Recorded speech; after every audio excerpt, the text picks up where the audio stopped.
Hello everyone, welcome back to our channel. This is Neha Yadav. आज की video में मैं बताने वाली हूँ my strategy which help me to score well in OBE। Okay, so before starting, I would like to explain about OBE structure. So OBE का जो exam है वो 4 आवर्स का होता है इंस्टेड ऑफ 3 आवर्स, और ये हमें रिलैक्सेशन इसलिए मिलता है जिन बच्चों का नेटवर्क इशू है, उन्हें कोई प्रॉब्लम ना हो टू अपलोड देयर आंसर्स, इसलिए हमें 1 आवर एक्स्ट्रा मिलता है। अगर देखा जाए तो ये जो 1 आवर एक्स्ट्रा हमें मिल रहा है, इसको हम बहुत अलग अलग तरीके से यूटिलाइज कर सकते हैं। 4 hours are more than enough to score well in OBE। अगर देखा जाए, अगर दिल से आप मार्क्स चाहते हो तो अगर बात आए कि मेरे कितने आए थे OBE में, I scored 9 SGPA in OBE। अब आपको लगता है कि OBE में 9 आना इज इजी, ऐसा कुछ भी नहीं है। मेरे काफ़ी सारे फ्रेंड्स हैं जिनके 7, 8 में आए हैं एंड 9 और अबव।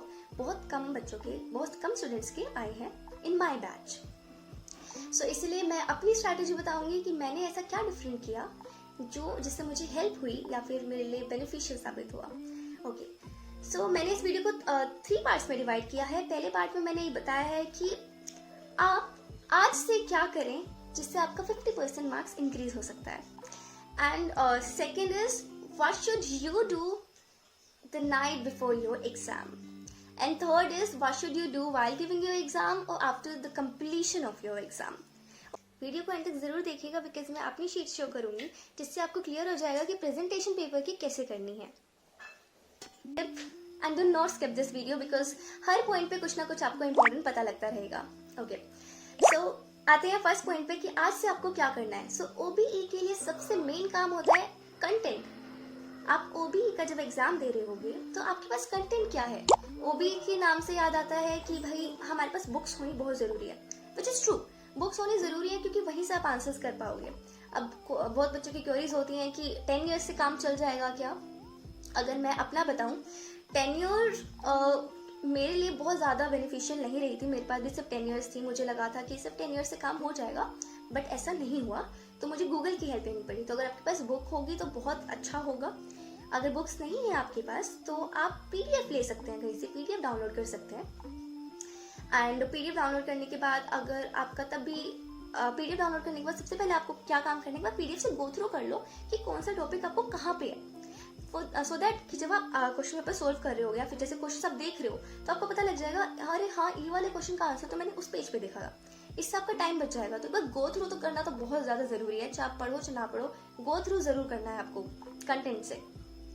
ठीक है, अब आपने ये कर लिया। इसके बाद भी अगर आप एग्जाम देते टाइम आपको कहीं पे क्लिक नहीं हो रहा, आंसर नहीं मिल रहा है, तो आप गूगल कीजिए।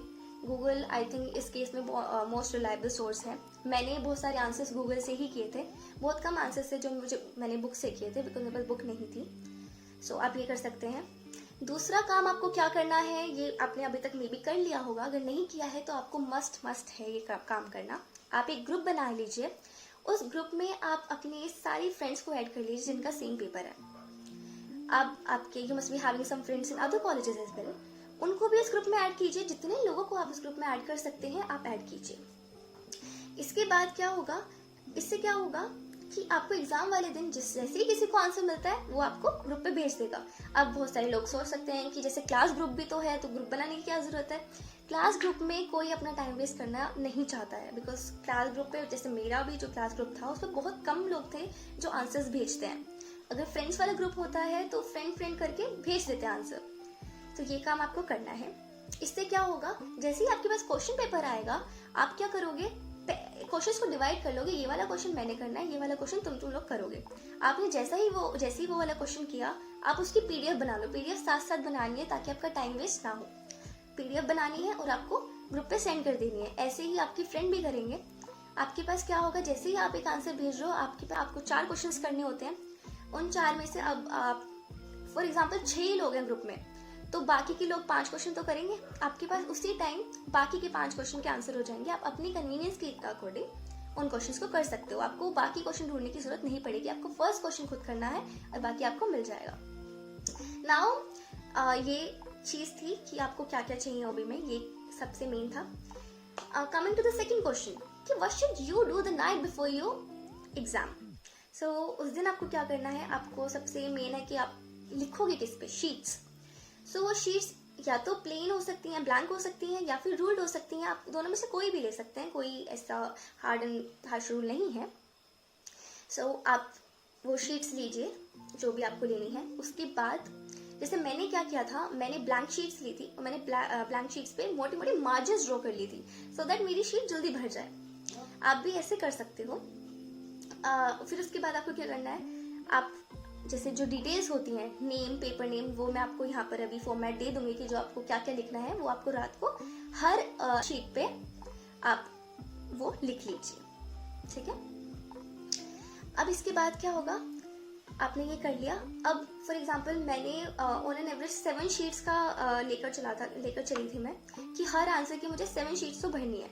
सो 7 का मैं एवरेज लेके मैंने हर 7 into 4 28 शीट्स पे मैंने अपना नेम, अपना रोल नंबर और अपनी सिग्नेचर कर दिए थे, बिकॉज ये मैंडेटरी होता है। उस टाइम पे अगर आप एग्जाम के टाइम में ही करोगे तो आपको बहुत टाइम वेस्ट हो जाएगा, इसलिए एक रात पहले करोगे तो आपका बहुत सारा बर्डन तो वहीं पे कम हो जाएगा कि आपने रोल नंबर लिख लिया हर शीट पे, सिग्नेचर कर लिया आपने, और पहली शीट पे जो टाइटल वाली शीट है जहाँ पे आप लिख रहे हो क्वेश्चन नंबर अपना, उस पर आपने सब कुछ लिख लिया। टाइटल मतलब ये जो मैंने आपको भी बताया, आपको ये सब यहाँ पर लिख लेना है अपनी शीट पे the night before your exam. रात को बस आपको ये करना है, रात को कर लो या एक दिन पहले कर लो, ये काम आपको करके सोना है। इस एग्जाम से पहले पहले आपको ये कर लेना है। मैं आपको अपना जो शीट है, अब मैंने जो दिया था उसका मैं आपको सैंपल अभी यहाँ पर दिखा दूंगी कि मैंने कैसे अपना एग्जाम दिया था।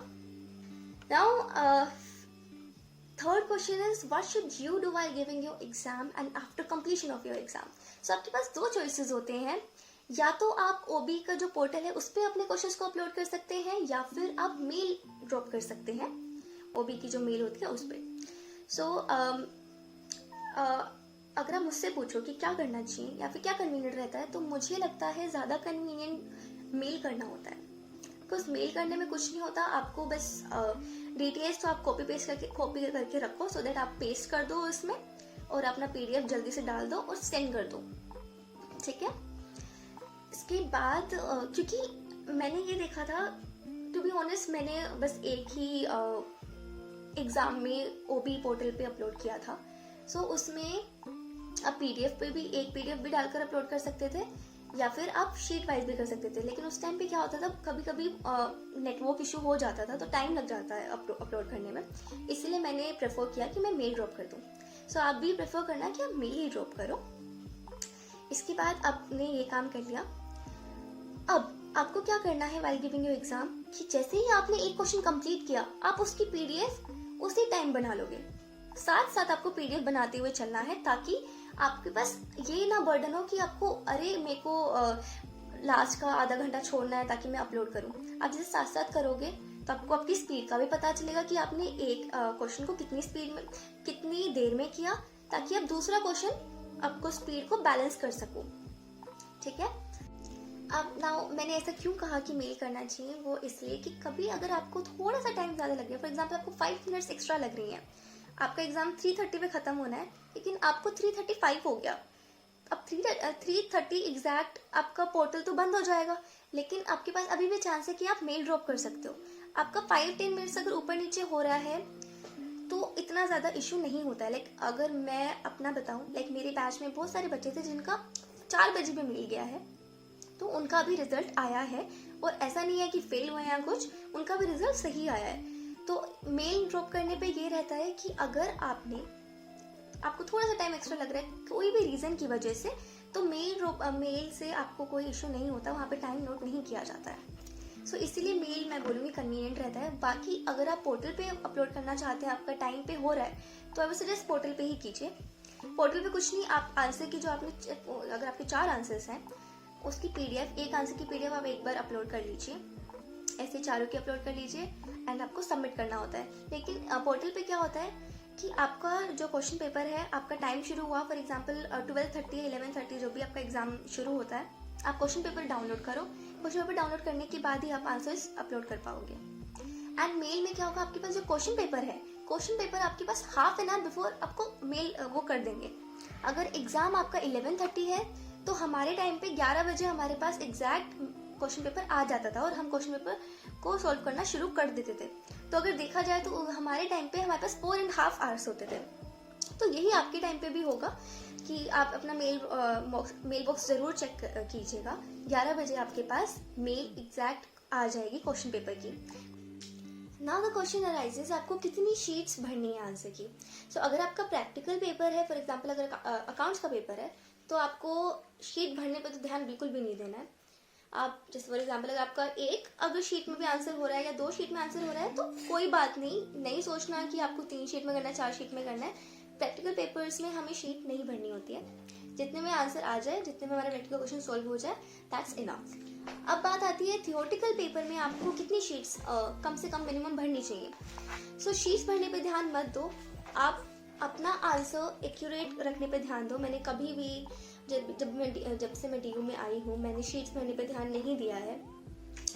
आप अपने क्वेश्चन को प्रिसाइज रखिए, एक्यूरेट रखिए, दैट्स इनफ। अगर आपको फिर भी जानना है कि ऑन एन एवरेज कितनी भरनी चाहिए, तो I think 5 to 7 sheets theoretical exam के लिए आर मोर देन इनफ।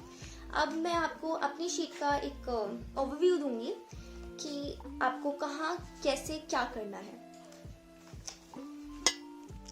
इस तरह से आपको अपनी सारी डिटेल्स फ्रंट पेज पे लिख लेनी है। आपको सिर्फ ये एक ही पेज बनाना है जो आपके चारों आंसर में एप्लीकेबल होगा। अब आपने एक बना लिया, आपको अलग से हर आंसर के लिए अलग अलग बनाने की ज़रूरत नहीं है। यही आपका एक सारे आंसर्स में काम करेगा। इसके बाद आपको क्या करना है, जैसे मैंने यहाँ पे हर शीट पे रोल नंबर और सिग्नेचर किया हुआ है, आपको ऐसे ही हर शीट पे रोल नंबर एंड सिग्नेचर करना है। एंड हर शीट पे आपको पेज नंबर लिखना बहुत ज़्यादा मैंडेटरी हो जाता है, ताकि आप जैसे ही PDF बनाओगे तो आपको कन्फ्यूजन ना हो जाए कौन सी शीट किस क्वेश्चन की थी। आप इस तरीके से मार्जिन्स भी ड्रॉ कर सकते हो दोनों साइड पे पेज के। इससे क्या होगा, आपका पेज जल्दी भर जाएगा और शीट्स ज़्यादा भर पाओगे आप। So that's all for today. I hope you like this video. Please don't forget to like, share and subscribe our channel and share this video as much as you can. And if you have any query, आप comment कर सकते हैं, मैं आपको वहाँ पर reply कर दूंगी। Thank you for watching this video. Good day and all the best for your OB examination.